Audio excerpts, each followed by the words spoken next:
Welcome back to the exam preparation video series for AZ-305, Designing Microsoft Azure Infrastructure Solutions. I'm Bobbie Russell, and I'm a Microsoft Technical Trainer.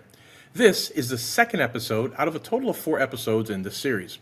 In this episode, we'll focus on designing data storage solutions, and we'll cover how to design a data storage solution for relational data, designing data storage solutions for semi-structured and unstructured data, and finally designing data integration. Here is a list of all the different skills you may be tested on. These are sometimes referred to as may included, meaning they may or may not be on your exam. This isn't an exhaustive list, and while we won't be covering every skill in this video, be sure you're able to perform these skills before you take your exam. Well, when reviewing database services for your exam, it's important to understand which Azure solution fits which scenario. Start with the Azure SQL database. This is your go-to for building cloud-native apps that need a fully managed or intelligent database that can scale easily. Then, keep in mind your Azure SQL managed instances that you have, which are ideal when you're modernizing existing server apps, but still want to manage the environment with minimal changes. If you need full control over the operating system and the SQL Server, especially for legacy workloads, study the SQL Server on Azure Virtual Machines. You'll need to understand that. This option gives you the most flexibility and is the closest to the traditional on-prem setup. So keep those things in mind. You'll need to know the differences in the use cases.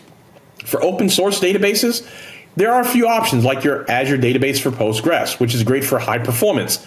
You have the Azure database for MySQL, which is another one that's a managed service that supports mobile and web apps. And finally, the Azure database for MariaDB, which offers similar benefits for teams and people already using MariaDB in their stacks. Understand these various databases, understand their use cases, and practice deploying them in preparation for your exam. When studying Azure SQL database purchasing models, make sure you understand the difference between the DTU and vCore models. The DTU model, short for Database Transaction Unit, is a simplified bundled option. It combines things like your compute, storage, and I/O into a single package, which makes it easier to choose that service. Remember, there are 3 tiers. Those are basic, standard, and premium. And as you move up the tiers, both performance and storage capacity increases. Remember, you're going to see a lot of scenario-based questions, so these are the type of things that you'll need to know. And then we have the vCore model, which gives you a lot more flexibility and greater control. It lets you scale compute and storage independently. You'll need to know that. And you'll want to know that the 2 provisioning types that you have are provisioned compute, where resources are always allocated, and serverless compute, which automatically scales based on usage and pauses during inactivity, which saves you cost. For your exam, focus on when to use each model. Keep in mind, DTU is great for predictable workloads and simplicity, while vCore is better for customization, transparency, and aligning with your on-prem type specifications. Also, be familiar with how each model impacts performance, pricing, and scalability. These distinctions are likely to show up in scenario-based questions. For the database scalability section, there are a few important scenarios to focus on. Start with SQL Elastic Pools.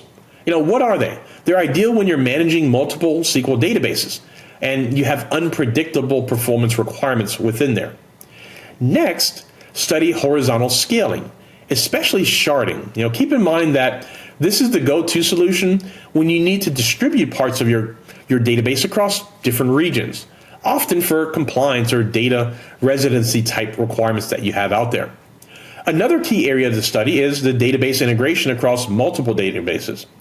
If you're working with tools like Power BI, Excel, Tableau, you'll need to pull data from many different sources into a single report. So understanding how that works is going to be important. Practice that in your lab. Keep in mind, these features allow you to query across multiple databases as if they were one. And don't forget cost. Cost plays a big role in choosing your scaling strategy.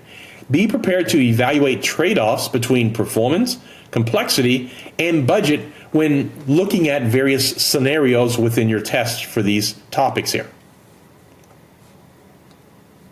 For data protection and durability section, focus on the layered security model. often referred to as defense in depth. We want to start with the network security, and you'll want to understand how VNets, firewalls, network security groups, and private links are used to control and isolate traffic in your data sources. Next, you'll want to dive into identity and access. Study the different authentication methods like the Entra ID, SQL authentication, and Windows authentication. Know how Azure RBAC works, how to assign roles and permissions, and how to implement row-level security as well. Then move into data protection techniques. You should be familiar with encryption in use, which is always encrypted, encryption at rest using things like transparent data encryption, and encryption in flight, which uses TLS.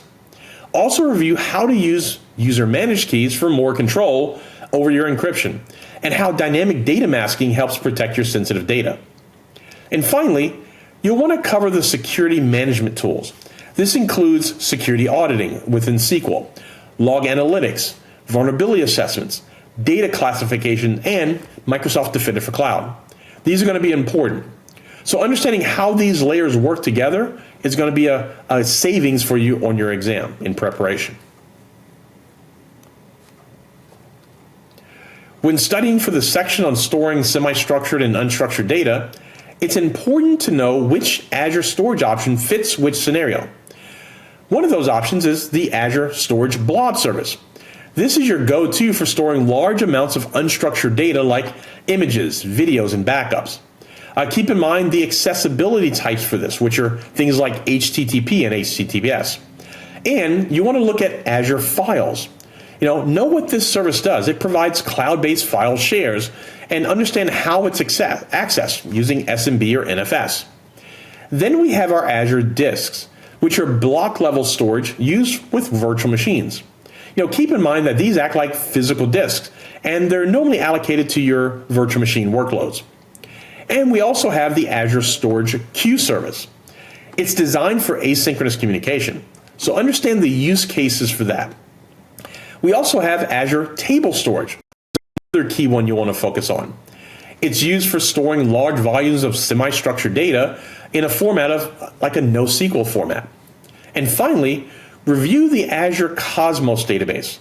Know that this is a globally distributed NoSQL database that supports multiple APIs, like MongoDB and Cassandra. It's built for low latency and high availability. Make sure you can match each of these services to the right use case. This kind of scenario-based knowledge is essentially what you're going to see on your exam, so keep that in mind. When reviewing Azure Blob Storage for your exam, focus on understanding the different access tiers and how they balance cost, performance, and data usage patterns. You'll want to start with the premium tier, which is designed for high performance needs, for workloads that have a lot of I/O operations. Keep in mind that if you get any questions related to cost, this is the most expensive type of storage that we have. The second type we have is the hot tier, and this is used for data that's accessed frequently. It has a moderate storage cost and low retrieval cost. And then the third tier we have is the cool tier, which is more cost effective for data access that's infrequently accessed within your environment. The final tier you'll want to focus on is the archive tier. Keep in mind that this is going to be the cheapest type of storage that you have, but there is a high cost for retrieval. Also, study how lifecycle management rules can automatically move data between these different tiers or even delete it if you need to. This is key for any cost-related questions or optimization-related questions that you'll see on your exam. When studying data integration and storage options in Azure, make sure you understand the differences between Azure Data Lake Storage and Azure Blob Storage. This is a common comparison that shows up in your exam scenarios. Start with understanding the data types and what each supports. Keep in mind your data lake storage is designed for big data analytics and can handle structured, semi-structured, and unstructured data. Blob storage, on the other hand, is optimized for unstructured data like images, videos, backups. So know the key differences between those two for any scenario-based questions. Next, look at namespace support. Data Lake uses a hierarchical namespace, which means that everything's organized in a structure with directories and subdirectories. whereas blob storage uses a flat namespace. Again, you'll want to know the key differences, distinctions between those as you're going through. And finally, review the security features. Data Lakes supports a wide range of controls, including access control lists, RBAC, ABAC, shared keys, and SAS tokens, where blob storage supports shared keys, SAS tokens, and RBAC, but it doesn't include ABAC and ACLs. So these are key distinctions that you want to keep in mind. Understanding these differences will help you choose the right storage solution when it comes to questions related to that on your exam. For the data and analysis section, make sure you're comfortable with how Azure Stream Analytics works.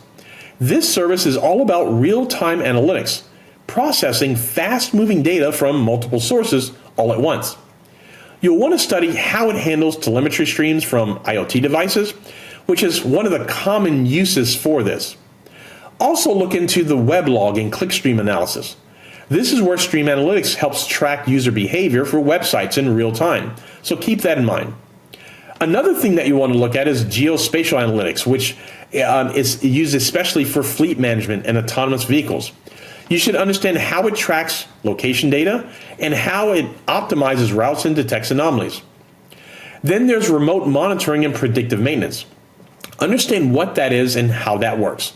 And don't skip over things like point-of-sale systems that we can use. So these are examples of how we can use Stream Analytics.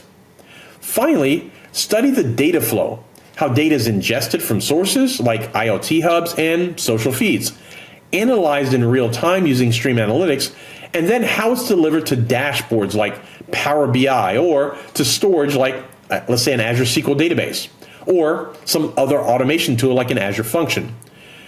Knowing how these pieces connect will help you answer any scenario-based questions with confidence. To recap, in this episode, we discussed how to design storage solutions for relational data.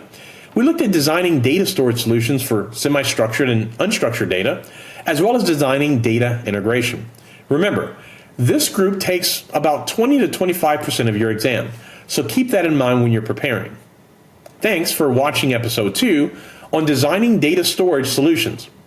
Be sure to join us for episode 3, where we'll cover designing business continuity solutions.